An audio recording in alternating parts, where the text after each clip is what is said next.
사랑하는 우리 현지사 부산본원의 신도 여러분, 그동안 건강하시고 공부 잘하시고 또 스님이 항상 권장하는 성근공덕, 좋은 일 많이 하셨습니까? 꼭 그래야죠. 정말 그래야 합니다. 나머지 생을 우리 큰스님 지금 밑에서 공부 잘하고 좋은 일 많이 해서 절대로 사막도에 떨어지면 안 되고 저 높은 하늘을 뛰어넘어 윤회를 벗어나는 성중하늘을 지나서 극락정토에 왕생하는 그러한 축복을 받아야 합니다. 여러분, 그 작업은 그 공부는 대단히 어렵습니다. 여러분들은 정법에 단단히 뿌리를 내려야 합니다. 그러지 않고 이리 흔들 저리 흔들 하면 안 됩니다. 수지개본을 가지고 첫 번째 시간은 부처님에 대한 말씀을 해드렸습니다. 부처님에 대한 이 법문은 대단히 어렵습니다. 그 중에서도 불신관에 대한 법문은 역사 이후로 누구도 설한 바가 없었습니다. 그래서 너무너무 중요합니다. 두 번째, 춘천 현지서에서 삼법인설에 대해서 말씀을 하다가 중간에 끊어졌을 겁니다. 삼법인설 중에서 제법무아인, 이 무아에 대한 이야기는 불교 교리에서 보면 대단히 깊은 교리입니다. 무아를 제대로 이해한다면 불교를 거의 이해했다고 봐도 과언이 아니기 때문에 무아를 오늘 쉽게 풀어서 말씀을 해드리겠습니다. 그 다음에 중요한 것은 이제 연기법과 중도설 등인데 특히 불교의 연기설은 대단히 중요합니다. 그래서 우리 주로 지역팀장을 위해서 불교 기초교리를 말해드리는 시간으로 할애하겠습니다. 여러분 모두 각자가 팀장인 걸로 알고 또 팀장이 아닌 분들은 예비팀장인 걸로 알고 말씀을 드립니다. 우리가 이 고통을 받고 사는 것은 여러 형태의 온갖 고통을 받고 사는 것은 무지하기 때문에 그렇습니다. 불교적인 용어로 말하면 무명 때문에 그렇습니다. 무명, 우리가 자기의 본성을 깨닫지 못하고 그래서 이 세상을 지배하는 원리인 연기법이라는 이 법을 알지 못하기 때문에 우리는 가짜 자기에 빠져서 가짜 자기에 사로잡혀서 탐욕과 집착을 일삼습니다. 그래서 온갖 업을 지어서 우리는 윤회라는 업의 밥으로 온갖 고통을 받습니다. 이 세상 모든 법은, 현상세계의 모든 법은 다 인연으로 말미암아서 모였다가 인연이 닿으면 흩어집니다. 거기에 그 무슨 나라고 할 만한, 내세울 만한 실체가 없다고 하는 것이 불교의 사상이랍니다. 우리는 부모의 인연을 빌어서 뼈와 살과 피, 따뜻한 기운, 그리고 호흡과 같은 여러 요소가 어울려서 이 몸을 이루고 있습니다. 그 무엇을 나라고 할 것인가 합니다. 불교에서는 그 무엇을 나라고 할 것인가 라고 말합니다. 무아를 지금 이야기하려고 하는 거예요. 이 무아에 대해 설명을 조금 쉽게 하려고 하지만 어려울 겁니다. 여러분, 내가 볼 때는 이 무아를 많은 데선 불교 학자들이 잘못 알고 있어서 오늘 쉽게 그걸 지적해드리겠습니다. 무아를 제대로 알면 불교를 안다고 말할 그럴 정도입니다. 지난 시간에는 재행무상인 을 이야기했습니다. 모든 것은 변한다. 변하지 않는 것은 하나도 없다. 그러므로 자, 여러분을 위시해서 이 현상세계의 그 모든 것 하나하나 전부 항상 변한다. 여러분 그것을 아십시오. 그러니 나도 변해. 세상을 바라보는 나도 시시각각으로 변화해. 그래서 우리는 그 모든 것을 그러한 시각에서 봐라. 그런 인식을 가져라. 그렇게 생각을 해라. 그런데 세상 사람들은 그렇게 생각을 하지 않습니다. 이렇게 불교의 교리를 들을 때는 그런가? 싶다가도 그냥 내 마음속에 자리한 탐욕과 집착, 이런 것 때문에 그렇게 생각을 안 해요. 여기서 나갈 때부터 그렇게 생각 안 해요. 야, 저 남자 정말 잘생겼다. 야, 저 여자 정말 예쁘네. 하면서 그런 방향으로 마음이 가죠. 마음이 가면 어떻게 됩니까? 정이 흐릅니다. 정이 흐르면 집착이라는 것이 생겨. 또 보고 싶고 이것은 다 망령된 것이다 하는 것이 재행무상입니다. 하나도 항상 영원한 것은 없어요. 영원한 것은 하나도 없어요. 이게 재행무상입니다. 그래서 부디부디 내 자신부터 현재 진행형으로 항상 무상관을 세워서 대상을 보라. 그거요. 항상 현재 진행형으로 봐라. 태어난 것은 전부 늙고 병들고 죽어가. 이 세상에 생겨난 것은 전부 어느 일정 기간 있다가 파괴되어서 없어져 버립니다. 또 새로운 것이 또 생겨납니다. 항상 현재 진행형입니다. 태어나면 죽습니다. 재행무상은 그렇고 제법무아인 여기에 이 늘 붙여준 것은 이것은 움직일 수 없는 진리다. 그 말이요. 제법무아 이 말은 모든 존재에 나라는 실체가 없다는 뜻입니다. 이것이 불변의 진리라는 겁니다. 아까도 말씀드렸지만 모든 것은 인연으로 되어 있기 때문에 인연서생이라고 그래요. 인연으로 되어 있기 때문에 영원한 실체라는 것은 없다. 좀 어려운 말이지요. 조금 어려운 이 교리 책자를 보면 고정된 불변하는 실체는 없다라고 말합니다. 이 무아를 딱 정해져서 고정되어 변화하지 않는 알맹이가 존재하는 그런 실체는 없다라는 것이 제법무아의 해석입니다. 자, 가난뱅이가 있죠. 가난한 사람은 영원히 가난한 것이 아니에요. 영원히 가난할 수가 없는 거예요. 또 부자도 영원한 부자가 없는 거예요. 부자라고 하는 종자가 있는 것이 아니에요. 항상 변화하기 때문에 가난한 사람도 부자가 될 수 있고 부자는 또 가난해질 수가 있어요. 그래서 이것을 재불삼대라고 하죠. 재산이 3대를 못 내려간다는 뜻입니다. 또 권력도 명예도 그래요. 그래서 권불 10년이라는 말이 있어. 권세는 10년을 못 간다. 또 꽃도 화무 11홍이라고 그래요. 아름다운 꽃도 영원히 피어 있으면 오직 좋아. 근데 안 그래. 열흘을 갈 수 없어. 이와 같이 모든 것은 항상 변하고 있습니다. 또 여러분, 남자는 항상 남자인가? 3세를 두고 볼 때 안 그래요. 전생의 여자가 남자로도 오고 금생의 남자가 다음 생의 여자로도 가고 얼마든지 그럴 수가 있습니다. 여러분, 자기가 지은 업에 따라서 자기가 지은 연에 따라서 달라요. 그래서 항상 변하지 않는 고정된 실체가 없다 하는 것이 제법모아의 설명입니다. 그래서 이와 관련된 경전에는 참 유명한 경전이 있죠. 42장경의 한 구절에 있습니다. 돌을 닦는 자는 항상 자기 몸을 연구해 보아라. 자기 몸뚱이를 연구해 보아라. 육신은 흙과 물과 불과 바람의 기운, 이 네 가지를 합한 것이다. 이 네 가지가 미구에 흩어질 날이 있으리니 실상은 나라는 것이 없고 이 몸뚱이는 실로 물 위에 거품과 같은 것이니라. 그랬어요.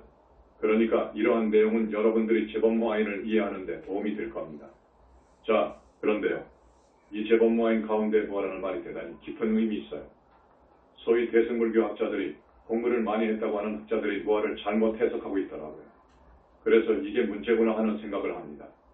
특히 유식계통의 학자들은 안 그러는데 중간계통의 대승불교 학자들은 나분이 무아를 어떻게 생각하느냐 하면 우리 모든 중생에게는 불성이 있다고 하죠. 그런 말 많이 들었을 겁니다. 불성이 있다. 그런데 그 있다까지도 꼬투리 잡아요. 불성이 있다는 사실까지도 꼬투리를 잡아요. 이와 같이 무엇이 있다고 한다거나 어떤 실체가 있다고 하는 것은 불교의 명제인 무아설에 배치된다. 그거요. 그러면 저기 바라문교의 아트만 사상과 다를 게 뭐냐 하고 이렇게 고집습니다. 그리고 또 하나의 사상이 열애장이라고 하는 사상이 있는데 그 사람들은 열애장 사상은 불교가 아니라고 합니다. 열애장이라는 실체를 인정하는 것은 무아설에 어긋나기 때문에 그런다고 합니다. 그래서 내가 그 사람들한테 질문을 던집니다. 자, 그들이 주장하는 것처럼 아무것도 없는 무아라 하자. 그러면 부처님이 대반열반하시면 부처님 죽음은 대반열반이라고 합니다. 부처님의 몸뚱이도 부처님의 정신도 다 진짜가 아니고 뭐라서 다 가짜라는 것이 됩니다. 또 근원자리로 되돌아간다고 하면 부처님이 대반열반하시면 본래의 자리 혹은 정열 그것과 하나로 기합한다고 하거든요. 자, 기합한다고 합시다. 그럼 부처님이 다시 몸 받아올 때 그 무엇이 판단하고 결정을 내리느냐? 그 무엇이?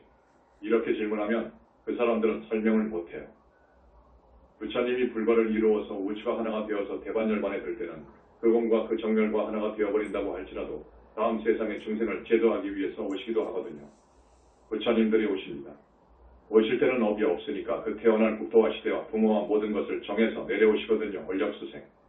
업이 없기 때문에 가능한 한 왕궁으로 오신다고요. 왕족으로 몸 받아오신다고요.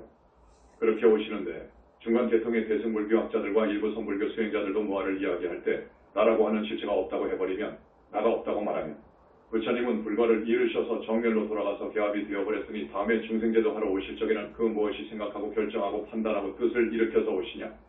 그거요. 그 무엇은 뭐냐? 그거요. 그들의 말대로 한다면 올 수가 없지. 완전 공이 되어버렸으니까. 근데 오시거든요. 그 다음 너희들은 도대체 육도인회를 인정하는 것이냐? 인정 못하는 것이냐? 육도인회를 인정한다면 윤회의 주체가 있어야 육도인회를 해. 근데 주체를 부정해버리는 너희들 그러면 무엇이 윤회를 하느냐? 그거요. 윤회의 주체를 인정 못한다면 무엇이 있어서 윤회를 하느냐? 그것이요. 그 기체, 기본이 되는 몸뚱이인 기체까지도 너희들은 부정하는데 그러면 어떻게 중생의 윤회를 하느냐? 그것이요. 그들은 대답할 수가 없습니다. 매우 어리석은 사람들이지요.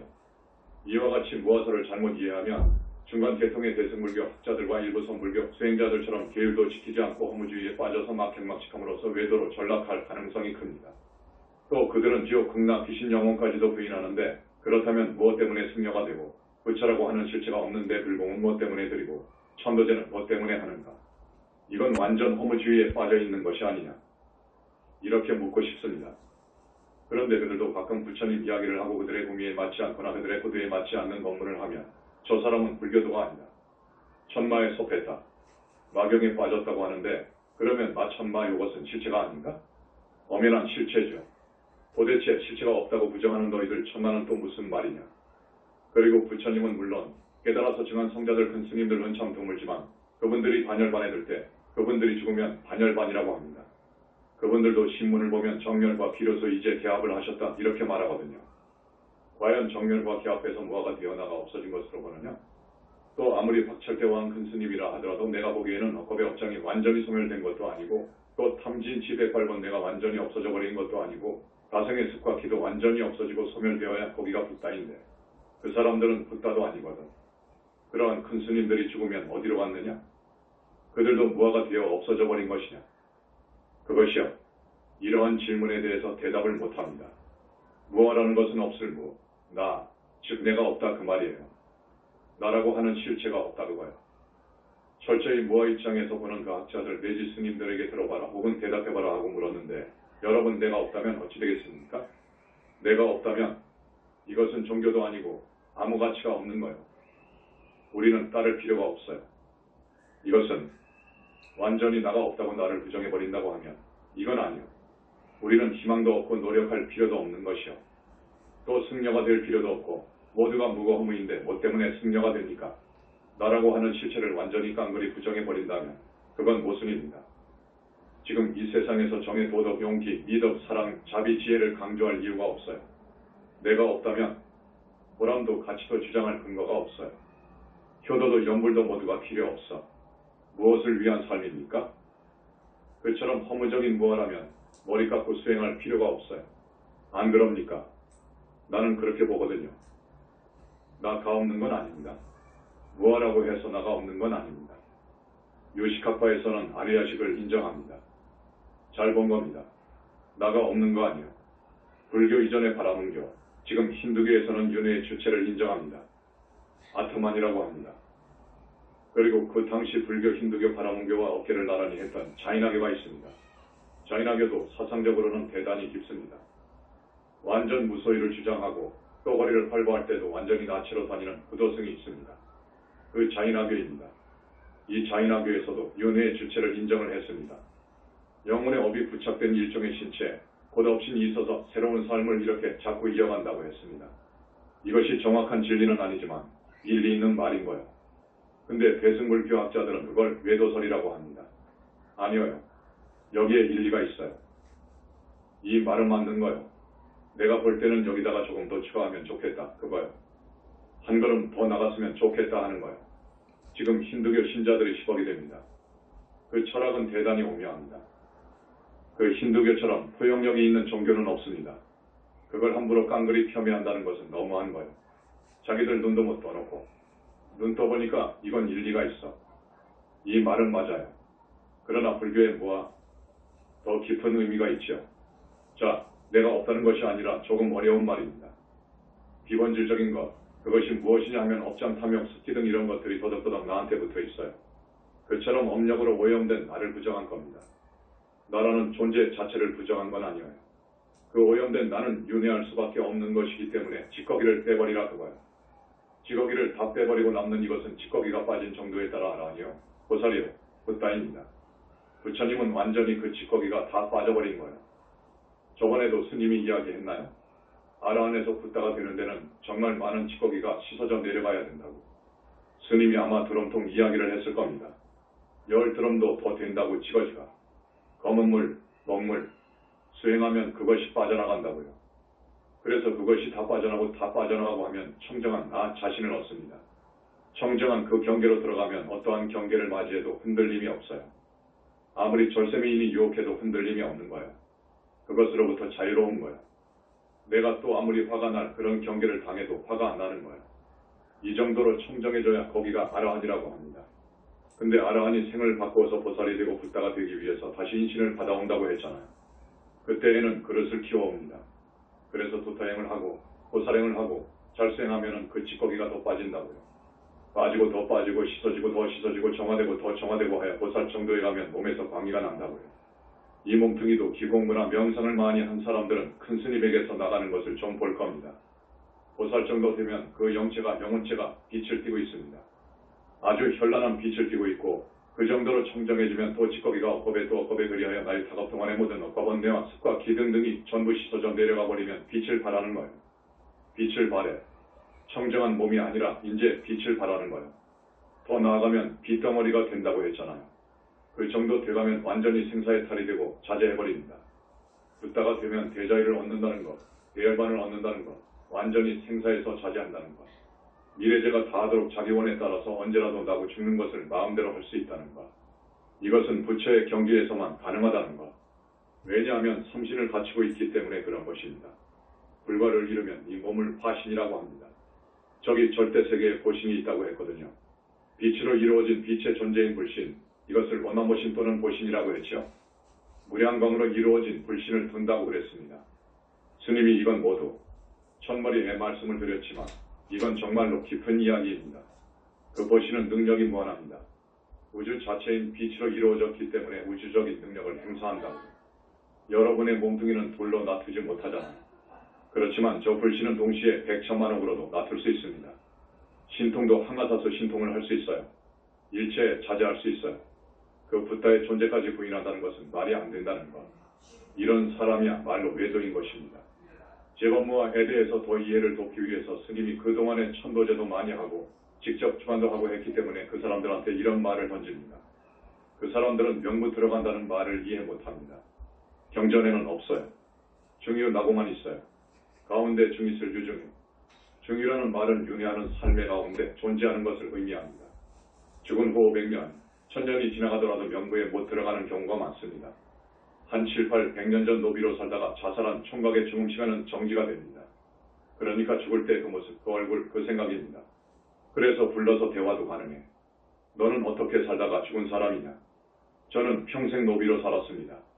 라고 말해서 알지요. 여러분, 아마 여러분 가운데 천도제 하신 분들은 여러분 집안의 일대 무조건으로 아직도 명부에 못 들어간 분들을 스님이 불러주었을 겁니다.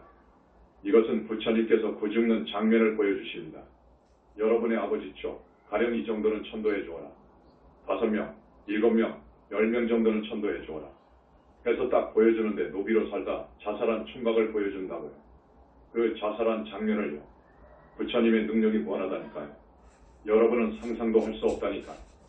근데 부처님 이야기를 하면 외도라고 하고 사입이라고 합니다. 아무것도 모르고 무턱대고 뭐하라고 들이대는 그들이 알고 보면 외도입니다. 부처님을 능멸하고 부처님의 시전을 믿지 않는 그들이 진짜 외도입니다. 그래서 지금 말하는 거예요. 한 500년 전에 산에서 나무찜을 지고 오다가 쭉 미끄러져서 낭떠러지에 떨어져 죽은 아저씨가 있더라고요. 그대로 그 장면을 부처님이 보여주신단 말이요. 청천년색으로. 그러면 받아 쓰는 거예요. 구체적으로 알 수가 있어. 몇 대 선조인지도 알 수 있고 당신 몇 살 때 죽었어? 하고 물으면 나는 32살 때 죽었습니다. 라고 말을 합니다. 태풍으로 집이 무너져 압사한 일가족 5명, 부모 그리고 애들. 몇백 년 전에 죽어서 지금도 그 죽음 세계에서 명부에 들지 못해서 배가 고프고 춥기 때문에 그들의 관심은 배가 고프고 춥고 이것을 해결하는 것밖에 없어요. 그러니까 그 이유는 상상해보세요. 남편의 매질에 못 이겨 약먹고 자살한 여자. 그대로 자살한 장면을 보여준단 말이야. 소발길질에 채여서 죽은 농부. 낚시질하다 실수로 물에 빠져 죽은 50대 남자. 치매로 집 나가 웅덩이에 빠져 죽은 여자 등. 자, 경전만 연구해서 학자네 하고 영혼이 없다고 하는데 이거 알 턱이 없지요. 알 수가 없지요. 벼락 맞아 죽은 할아버지, 지풀에 타 죽은 부자 아버지와 아들, 심장마비로 죽은 남자, 무당으로 살다 죽은 50대 여자, 진주단지 모셔놓고 빌며 살다 죽은 할머니, 아기 낳다 난산으로 죽은 25세 여인과가 태어나네. 약 먹고 자살한 아저씨, 정신 이상이 되어 자살한 20대 여자, 군에 가서 생매장 당해 죽은 총각, 50년 전에 가설무대에서 노래 부르다 병들어 객사한 남자, 집 나가 떠돌다 몸에 자살한 남자, 개가 된 남자. 자, 축생으로도 빠지는 경우도 있습니다. 축생으로 먼저 가는 사람도 있어요. 심장마비로 물속에서 죽은 여자, 간질병으로 결혼 못하고 죽은 여자, 중풍으로 살다 자살한 아주머니, 열병으로 죽은 5살 먹은 동자, 강간당하고 목 줄려 죽은 여자, 길에서 피살당한 남자, 간경화로 죽은 남자, 교통사고로 죽은 아주머니, 낭떠러지에서 떨어져 자살한 남자, 백혈병 앓다 죽은 남자, 운등병으로 살다 죽은 여자 등 많은 무지고원들을 접합니다. 그들을 접해보면 그 사람들은 한결같이 자기들은 저 세상에 없다고 생각했답니다. 그런데 여전히 있다는 거예요. 그런데 그 무지고원들은 살았을 때의 모습 그대로입니다. 매번 영체로 사니까. 스님이 영체에 대한 법문은 아직 안 했습니다. 1, 2, 3, 4번 영체가 있다 했습니다. 이것은 바라문교에서 이야기하는 나트만이나 또 자이나교에서 이야기하는 그 업신이나 비슷한 개념으로 봐도 좋습니다. 나는 그 사람들의 업신 나트만 사상을 인정해 줍니다. 여기서 한 걸음 더 나아가야 합니다. 그런데 이걸 깡그리 부인해버리고 무아가 불교이냐 부처님의 가르침이냐 무조건 들이댑니다. 무아를 잘못 해석하면 중대할 필요도 없다니까요. 여러분, 그런 무아라면 불교 믿을 필요도 없어. 뭐 때문에 불교 믿고 착하게 살아야 하나요? 적당히 살아야지요. 아무것도 없다고 확신한다면 말입니다. 여러분 아무것도 없다고 하면 그것이 말이 됩니까? 이건 말이 안 되는 거예요. 그래서 사람들은 나와 나의 것이라고 집착하는 명 때문에 탐욕 집착 때문에 근심하고 괴로워하는 것이니 집착 탐욕 이런 것을 털어버리라 하는 의미에서 무아를 말씀하신 것이요. 실천 수행하라고 방편으로 무아를 말씀한 것이요. 자기의 더러움을 털어버리라는 의미에서 나라고 하는 주체까지도 부정해버리라는 무아가 아니라 나에 대한 집착, 그로 인해 이적이고 소적인 것을 털어버리라는 의미에서 무아를 말씀하신 거예요. 그래서 무아가 아니고 실제로는 비아가 맞는 거예요. 아닐 비아가 더 적절해요. 중생들은 탐진치가 나의 피와 살이 되어버렸어. 그러한 그것을 부정한 거예요. 그러면 안 된다는 겁니다. 그러므로 거기서 모든 탐진치, 삼독, 교만, 또 의심, 108번뇌, 그리고 지금까지 살아온 업, 지은 업장, 또습, 기 이런 것을 전부 닦아서 씻어버리라는 의미예요. 그러니까 붙어있는 그것을 비하라고 해요. 이것은 참 나가 아니지. 오염된 영체에 비본질적인 것을 비하라고 하는 겁니다. 그런데 그냥 송두리째 무아해버리면 안 된다 그거지. 그 다음에 이 현상세계의 진리로. 세 번째는 일체계고라고 합니다. 일체계고인, 이것은 여러분들이 나보다 더 잘합니다. 모든 것은 괴롭다. 전부 고통이다. 모든 것은 괴로움이다. 여러분 세상 살만합니까? 대부분 아이고 지겹습니다라고 말합니다. 그래서 일체계고라고 그럽니다. 무상하기 때문에 그런 겁니다. 고통이 왜 오는 걸까요? 무상은 무상으로 봐야 하는데 집착 탐욕을 갖고 보거든. 특히 여성들은 아름다운 얼굴을 100년, 1000년 유지할 줄 알아.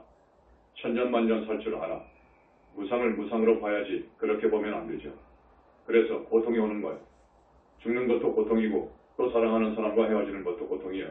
또 원수진 사람하고 외나무 다리에서 만날 때도 있는데 이거 고통스러운 거예요. 좋은 이야기도 많은데 오늘은 교리 시간이니까.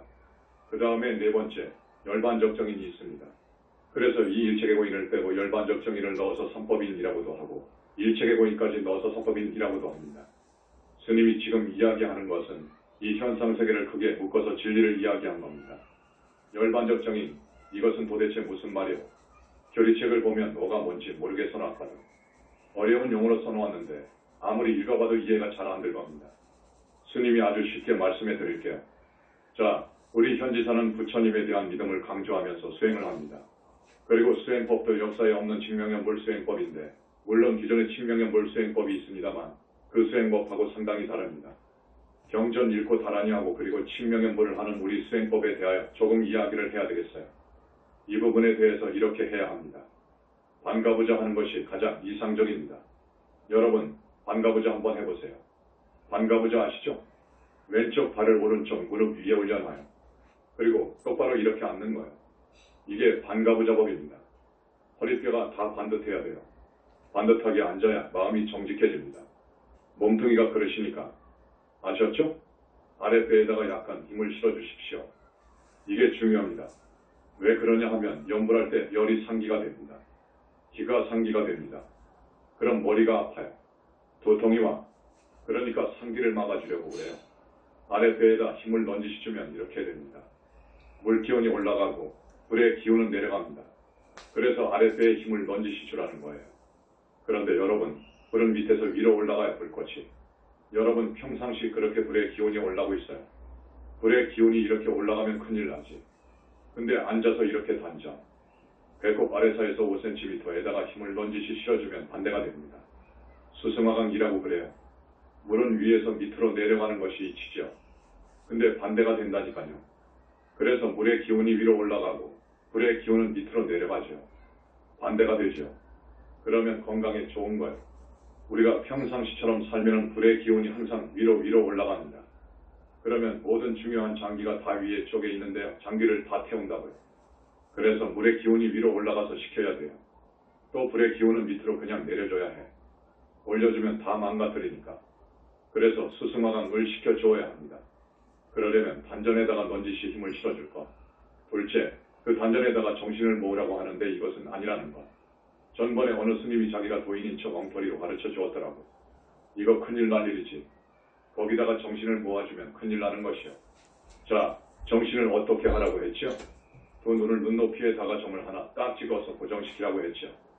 얼마만큼 잘 고정을 하느냐, 이게 요체입니다. 여러분 고정을 했으면 눈을 조금도 깜빡거리지도 않아야 합니다. 그렇게 해보니까 어떻게 되죠? 눈물, 콧물이 막 나오지요. 절대 닫지 마세요. 거기다가도 정신을 팔리지 말아두고요. 오직 그 점에다가 고정해서 들어보세요. 그러나 망상 피우는 녀석이 있어요. 이놈을 하나로 묶어주면 좋은데 여러분 공부해보면 1분, 2분, 5분 가면 어떻습니까? 망상을 피우는 놈이 있어. 그걸 마실 다니는 놈 그래. 마을 마실 다니는 놈. 그 망상 피우는 그놈에게 공부감을 주어야 하는데 왜 그러느냐. 중생은 마음을 이 생각을 하나로 모아야 하는데 공부가 잘 안 되는 사람은 집중이 잘 안 됩니다. 여러분 집중이 잘 될기가 안 돼. 이거 안 돼. 참선해본 사람 잘 알아. 옛날로 돌아가서 전 먹을 때까지도 생각해. 이것이 돌아다니면서 별 생각을 다 해. 하나로 안 모아져. 하나로 모아지면 다 도통했게. 그래서 차라리 둘로 나누어 과제를 공부감을 주는 겁니다. 이놈은 돌아다니길 좋아하는데 공부감을 주면 공부시키면 잘 안 듣는다고요. 그러나 공부감을 주어서 공부하도록 시키세요. 자, 부처님 공부는 석가모니부를 칭명을 하되 마시 다니는 망상 피우는 놈한테 금강반야바라미를 꼭 부르도록 시킵니다. 그것도 똑같이 동시에 해야지 석가모니부를 하고 쉬었다가 금강반야바람이라는 이런 분들도 있어요. 그건 아니라는 것. 동시에 하라는 것. 그래서 이 연불수행은 하등기가 하는 것이 아니고 정말 상등기가 하는 공부가 여기 현지사 연불수행법입니다. 그래서 입으로는 석가모니불 연불을 하면서 마시 다니는 놈한테 동시에 금강반야바라미를 잘하게 하면 여러분한테 여러 가지 이익이